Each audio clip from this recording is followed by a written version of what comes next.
Selamat siang, selamat datang untuk kita semua, istimewa untuk teman-teman jurnalis. Hari ini hari Senin tanggal 6 Juli. Kami dapat banyak informasi dari Intan Jaya menyangkut kasus-kasus kekerasan kemanusiaan di sana. Sehingga kami pikir ada baik untuk kami bikin jumpa pers. Kami akan mulai saja dengan membaca bahan yang kami sudah sediakan. Silakan Bapak Rudolf. Baik, saya baca catatan mengenai jumpa pers kita pada siang hari ini. Militerisme dan krisis kemanusiaan di Intan Jaya. Situasi keamanan di Kabupaten Intan Jaya sepanjang Juni hingga awal Juli 2026 kembali menunjukkan eskalasi konflik bersenjata yang berdampak serius terhadap masyarakat sipil. Berbagai laporan dari media, organisasi masyarakat sipil, tokoh gereja serta pemerintah daerah menunjukkan peningkatan korban jiwa, pengungsian, kerusakan fasilitas sipil, dan terganggunya pelayanan dasar akibat intensitas operasi keamanan dan kontak senjata yang terus berlangsung. Pada saat yang sama, Majen TNI Yuda Airlangga sebagai pimpinan Komandan Operasi HBMA TNI juga telah menyampaikan penjelasan resmi mengenai sejumlah insiden yang terjadi di Intan Jaya. Perbedaan informasi antara laporan masyarakat sipil dan penjelasan aparat keamanan semakin menegaskan pentingnya investigasi yang independen, transparan, dan dapat dipertanggungjawabkan. Catatan situasi HAM, kami catat beberapa peristiwa yang memerlukan perhatian serius. Pertama, peristiwa peledakan granat lewat drone yang menyasar perkebunan. Itu waktu tempat itu tanggal 18 Juni 2026 di Danggoa Sugapa, Intan Jaya. Pelaku TNI, korban 2 ibu, 1 Oktopina Hogajau 40 tahun dan 2 Aliana Pogau 45 tahun. Yang kedua itu peledakan granat lewat drone ke pemukiman. Itu tanggal 22 Juni 2026 di Sanamba, Itadipa, Intan Jaya. Yang menjadi pelaku di sini yang kami dapat laporan adalah TNI. Korbannya itu Makelon Majau. Yang ketiga, ada pemerkosaan seorang ibu rumah tangga di pos TNI depan kantor bupati. Pelakunya beberapa anggota TNI. Korban itu istri salah satu kepala distrik, itu distrik Sugapa. Yang keempat, ada penangkapan semena-mena terhadap seorang pemuda, itu tanggal 24 Juni 2026 jam 11.30 di Yokatapa. Pelaku anggota Brimob dan polisi. Korbannya Paskalis Pogau yang diduga sebagai simpatisan OPM. Yang kelima, ada penyisiran pembakaran rumah warga di kampung Danggoa, distrik Agisiga, Intan Jaya. Itu tanggal 26, 27, Juni 2026 oleh TNI. Aksi kontak senjata antara TNI dan TPNPB di Embamogo, Dagau, distrik Agesiga. Dalam insiden ini 3 anggota TNI kena tembak, rumah-rumah warga dibakar oleh TNI. Dampaknya warga setempat mengungsi ke daerah yang dianggap aman. Anggota TNI yang terkena tembakan diterbangkan dengan pesawat Smart pada pukul 18.05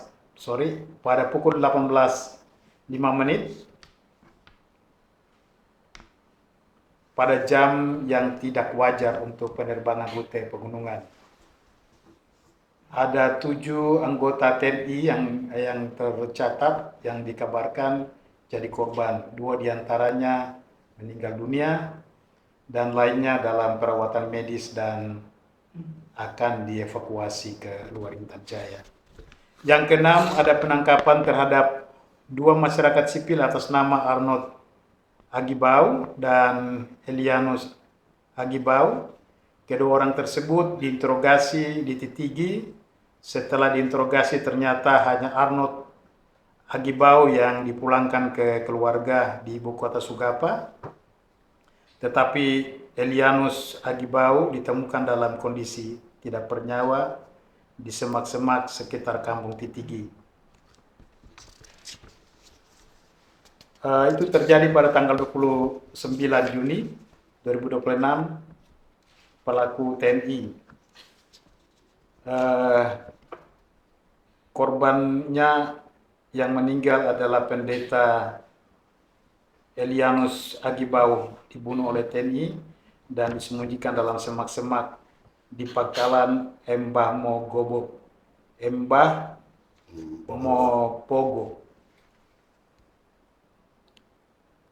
dan ditemukan tanggal 30 Juni 2026.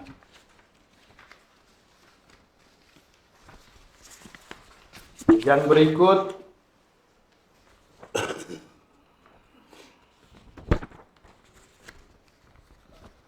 peristiwa ke-7, ada mobil gereja Katolik, mobil dari paroki Santo Mikael Bilogai ditembak oleh TNI Habema. Korban dalam insiden ini adalah saudara Daud Hagisi Mijau dan Kiko Hagisi Mijau, pelaku TNI Habema.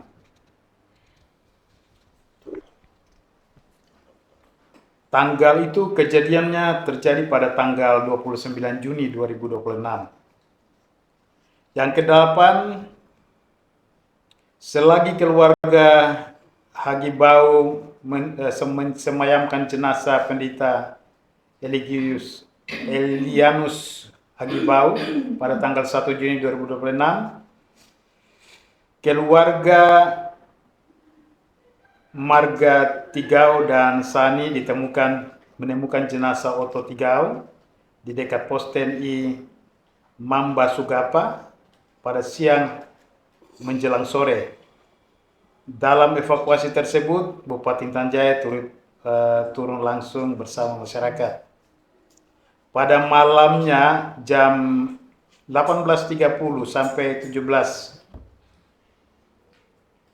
19.30 terdengar bunyi tembakan di kota Sugapa. Itu terjadi pada tanggal 1 Juli. Dan ditemukan korban atas nama Otto Tigau, Sani 19 tahun. Lalu yang peristiwa ke-9 itu tertembaknya seorang ibu yang hamil tua, 7 bulan, kurang lebih 7 bulan, tanggal 2 Juli 2026 malam di Kampung Sugapa. Pelaku TNI, ibu korban bernama Melkiana Duwitau beserta anak dalam kandungannya meninggal dunia. itu kurang lebih catatan dari beberapa peristiwa sejak akhir Juni sampai awal Juli. Kami punya sedikit catatan lain sebagai analisis pendek saja.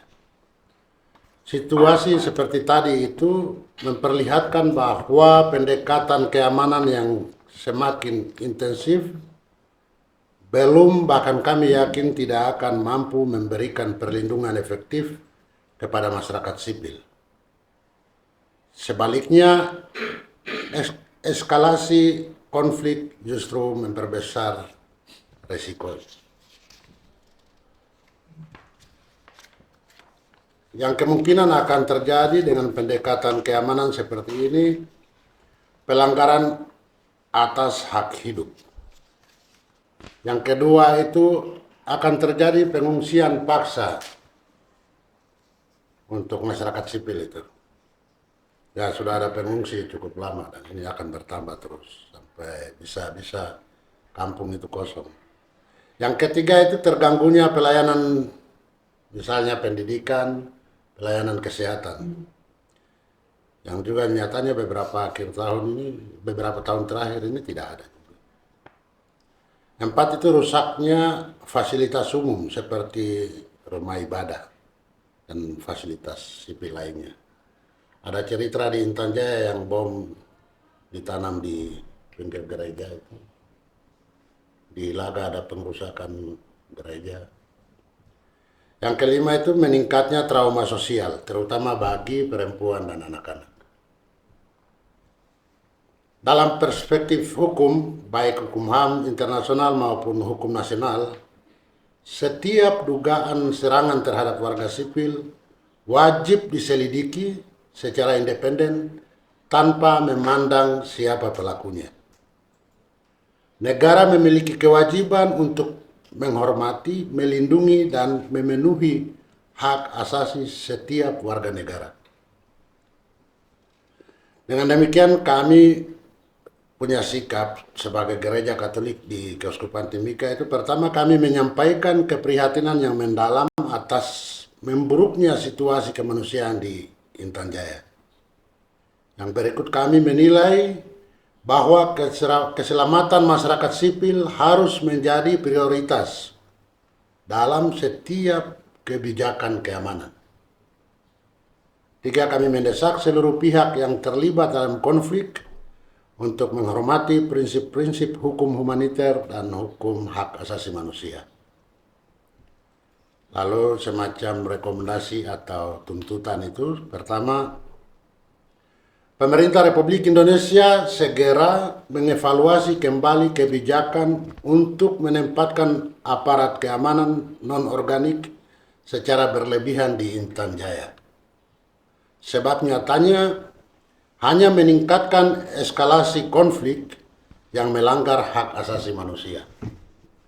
Yang kedua, Komnas HAM segera membentuk tim investigasi independen guna menyelidiki seluruh dugaan pelanggaran HAM yang terjadi sepanjang akhir Juni hingga awal Juli 2026. Kita tidak perlu tambah yang sebelumnya, karena sebelumnya laporan ada di sana, tapi di PTS kan atau bagaimana, mungkin yang masih hangat ini. Ketiga, Kejaksaan Agung Republik Indonesia mesti menindaklanjuti apabila ditemukan bukti adanya tindak pidana HAM sesuai ketentuan hukum yang berlaku. Keempat, pemerintah mesti menjamin perlindungan terhadap masyarakat sipil, terutama tenaga kesehatan, guru, pemuka agama, perempuan, anak-anak, dan para pengungsi. Kelima, pemerintah juga wajib membuka akses penuh bagi lembaga kemanusiaan, bagi media, organisasi keagamaan, dan pemantau HAM untuk melakukan pemantauan independen di Intan Jaya. Sebagai penutup, kami menyerukan kepada seluruh elemen bangsa untuk menempatkan nilai-nilai kemanusiaan sebagai prioritas utama. Perdamaian yang berkeadilan hanya dapat diwujudkan melalui penghormatan terhadap hak asasi manusia. Akuntabilitas atas setiap dugaan pelanggaran hukum dan penyelesaian konflik secara damai melalui dialog yang bermartabat. Selamatkan masyarakat sipil, hentikan kekerasan, dan tegakkan hak asasi manusia di Intan Jaya. Terima kasih.